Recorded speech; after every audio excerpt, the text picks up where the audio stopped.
What's going on, guys? So 2020 has been quite the year on movies. I mean, it's delay here, delay there, video on demand here, Netflix over here. I mean, guys, it has really taken a toll on the industry, both on the movie side and on the theater side. I mean, there's been tons of drama there, but even through the smoke, there has still been some great movies that have dropped this year, and I want to share my top 10 favorite movies with you guys. And as usual, be sure to chime in down in the comments what your top 10 favorite movies of 2020 so far have been. And guys, we're about 3/4 of the way through 2020, and I had to come up with this list because I love me some movies and I miss movie theaters so much. But let's talk about these movies, guys. Starting at number 10 on my list is The Way Back. Now, I really liked this movie for Ben Affleck. He very much asserts his life into this role. So I feel the energy, I feel Ben, and I really enjoyed the movie for what it was. Now, there are a couple things here and there that, I was a little so-so about, but this is the top 10 list, so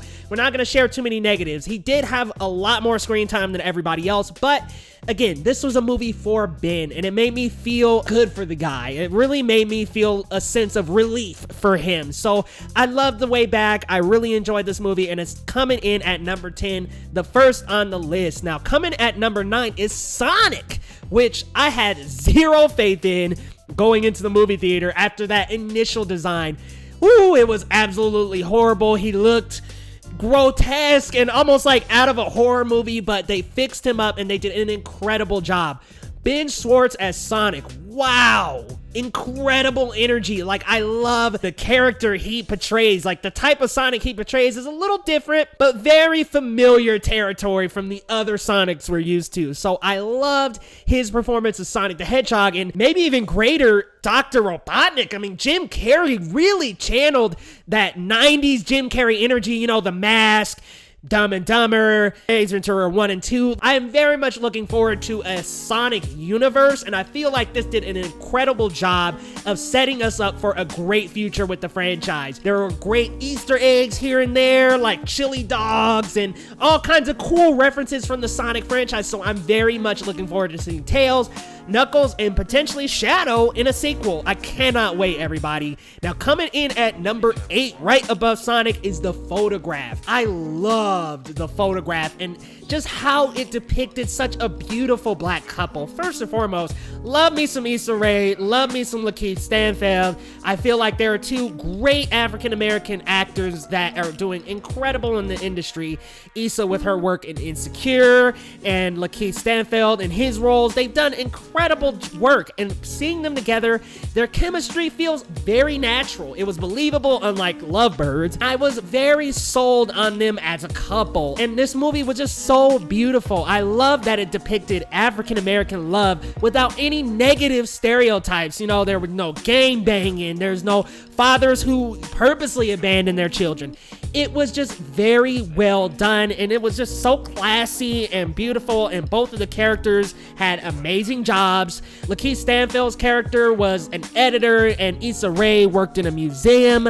I mean, they had incredible jobs, so I love The Photograph. Easily my second favorite romance movie of the year. Now let's move on to number 7, and that goes to Birds of Prey, my favorite DCEU movie so far, which I know that's going to be a very rare opinion. But first and foremost, I love Margot Robbie as Harley Quinn. She is born for this role. She was great in Suicide Squad, which I did not like the movie, but her and Will Smith played their roles incredibly well. I love this version of Harley Quinn. It's a fresh take from the animated version that we're generally used to, the Jester costume and things like that. And she just brings this Harley Quinn to life so well. And I loved Ewan McGregor as a villain. I'm used to him as Obi-Wan. Like, let's be real, guys. That's my Ewan McGregor. I'm used to him as a hero. And then to see him bring out those acting chops in this dynamic villain role of Black Mask. Now, some people didn't really like his performance, but I thought it was amazing. I liked how sinister he was.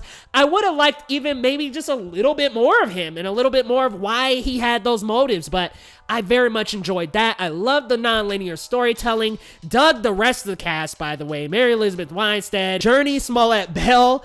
That was a little hard for me. And of course, Rosie Perez. Can't forget her. Can't forget Tina. I just enjoyed them as a group. And I felt like the group dynamic had equal weight on every character. Every single character was just a strong female. There was a great message of female empowerment in this movie, and I felt it. I loved it. I really enjoyed Birds of Prey. Let's move on to number 6, and this is technically right in that 2019-2020, and I've got another movie on this list that does the same, 1917. Now, I had to put this on the list because, wow, what a technical masterpiece, first and foremost. I love that few take look. I mean, there was that one dip to black in the middle of the movie, and there's a couple other spots, but that few take look that they had with this movie was gorgeous. I love the cinematography. I think it is another level. I haven't seen a movie with prolongated shots that much besides...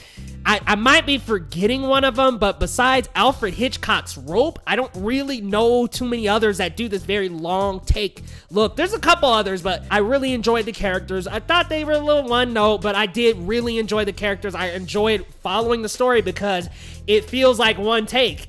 That cinematography and the technical achievement it took to make this really pulls you in as a viewer. So I absolutely enjoyed 1917. Roger Deakins absolutely deserved an Oscar for cinematography. That was incredibly done. So I gotta go with 1917 at number 6. I've got some on the list I still need to watch, like Emma, 365 DNI, but this is my top 5, guys. And starting out at number 5 is The Gentleman. Yes, we return to that classic Guy Ritchie style, you know, that Lock, Stock, Two Smoking Barrels and Snatch, that dry humor, and get an incredible A-plus cast. Matthew McConaughey, Hugh Grant, Charlie Hunnam, Colin Farrell, Henry Golding, Jeremy Strong, like just an incredible cast, and they're all great on screen together. I loved getting to see Henry Golding as a villain because the couple movies he did before that I know him for are Last Christmas and of course Crazy Rich Asians, and he was definitely a charming character in those movies, so it was great to see him play this sinister villainous role. And Matthew McConaughey, always great. Charlie Hunnam did an amazing job. Like Hugh Grant, really great. Like everybody did a fantastic job on this cast. I love the gangster-like feeling in this movie, and I love Colin Farrell's character, Coach. I love that like slippery espionage feel. Like they just had this great, cool, slippery, sly style that was cool, sleek, and but like really well calculated. So I enjoyed that character so much. The Gentleman comes in at number 5. Now coming in at number 4 is actually a Hulu original. I can't believe I'm saying this. A Hulu original is on my top 10 movies of 2020 so far. And that title goes to Palm Springs. Now, Palm Springs did something with the time loop era that I don't think any of them have really hit, and that's bringing one other person in and kind of making it this sci-fi blend into that genre, because you got Groundhog Day and then you got Happy Death Day, and there are a couple other ones here and there, but it's only one character and it's not this sci-fi other universe that they built in Palm Springs. And I think that Andy Samberg and Kristen Milioti have great comedic energy together. I think that they work incredibly well on screen together, and they were a believable couple.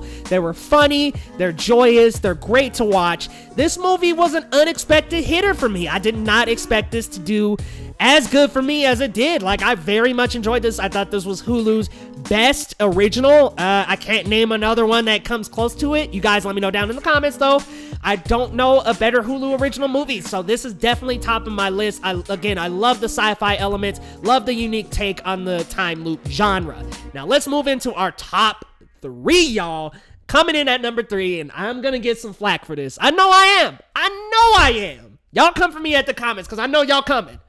Bad Boys for Life, y'all. This one was such a guilty pleasure for me. This was such a great movie. I love Marcus and Mike. I mean, they just have amazing friendship on screen. Like, Will Smith and Martin Lawrence feel like the best of friends. They return to this franchise many years later without Michael Bay, and somehow this manages to be possibly my favorite one. I mean, you've got the great story of Mike's son getting roped into all this, and the sinister ex-lover storyline. Like, I just really enjoy what they did with this movie. I like the action choreography. I dig the color palette. Of course, Will Smith, Martin Lawrence, great together. I just really enjoyed this movie, and I know a lot of people are going to give me flack for putting this so high on the list, but y'all, this is my list. Let me know your list down in the comments, and I really enjoy Bad Boys for Life. This comedy action duo is pretty high on the top 10 action duos for me, so I really enjoyed this movie. I had to put Bad Boys for Life in my top 3. I could not make this video without them. Now, coming in at number 2 is actually a twofer, because I'm pretty sure one of these movies definitely is a 2019 movie, so I was like, all right, I'm gonna make a twofer for number 2, and I'm going with The Invisible Man and the one I'm pretty sure is a 2019 movie, Portrait of a Lady on Fire. Holy smokes. So let me start with Portrait. That is such an incredibly beautiful romance. I love how captivating their romantic tension and energy is together on screen. Like, there's just this great tension between the two of them, this forbidden energy that they can't be together, they can't be lovers, but they just love each other more than life itself. And it's just such a beautifully told story in such a small setting with just, one woman painting another, but just the way they fall in love and following these events and this story, it's just so heartwarming. It's so incredible. Well, heartbreaking. It's so incredible, and it's easy to follow. It's just wonderful to follow, and it's just so small, it's so tight, but at the same time, the story is told so beautifully. You could tell this is my number 2 easily. I'm actually just getting chills thinking about this movie. I absolutely love The Portrait of a Lady on Fire. The ending really gets me. It really got me crying, so that's why I'm just like so shook about this movie right now. But going into my other number 2 is The Invisible Man, which was a big shocker. Now, I saw this one a little bit late, so I didn't get the chance to review it on the channel. However, I loved this modern take on the Invisible Man story, because I'm used to the 1933 version. Actually just watched it again on Peacock, and I'm used to, the rocking chair and when he disappears.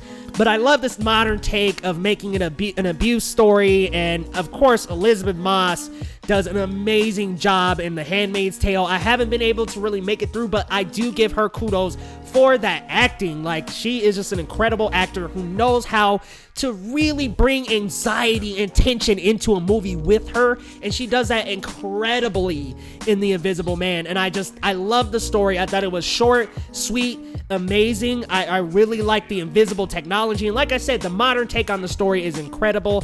Love this movie, and now I am at my number 1, you guys. Number one movie of 2020, The Five Bloods, Spike Lee's latest joint, guys. I loved this movie. Give Delroy Lindo that Oscar right now. His acting was phenomenal, and Spike Lee knows how to tie black issues into every single movie. It doesn't matter what movie, what era, he knows how to tie those in and make those real and shocking for everybody to know just how hard it can be to be a man of color. And I just absolutely loved The Five Bloods. Like I said, I love Delroy Lindo. I love the rest of the cast. I absolutely love the story. I love how shocking it is, how every single time Spike can just take you along for this journey where you get comfortable. You get to know these characters. You love them. You really get hooked into the cast. And then all of a sudden, something just incredibly shocking happens, and you're shook, and you can't get off that ride. You're like, oh my God, like, Spike pretty much just cut my head off with what he just did. So I absolutely loved The Five Bloods. I was shocked after watching it. I love the cast, love Delroy Lindo, love Chadwick Boseman, love the story. Spike Lee does an incredible job with his cinematography. He's got these great close-ups. There's one scene in the movie where Delroy Lindo's character actually looks right in the camera. He gets incredibly close, and then the camera pans up to a black fist, and I just love the symbolism of that. Spike Lee is, seriously, he's one of the top 5 directors of all time, in my opinion. He's a great storyteller, and like I said, he brings real issues into his movies, and they're shocking.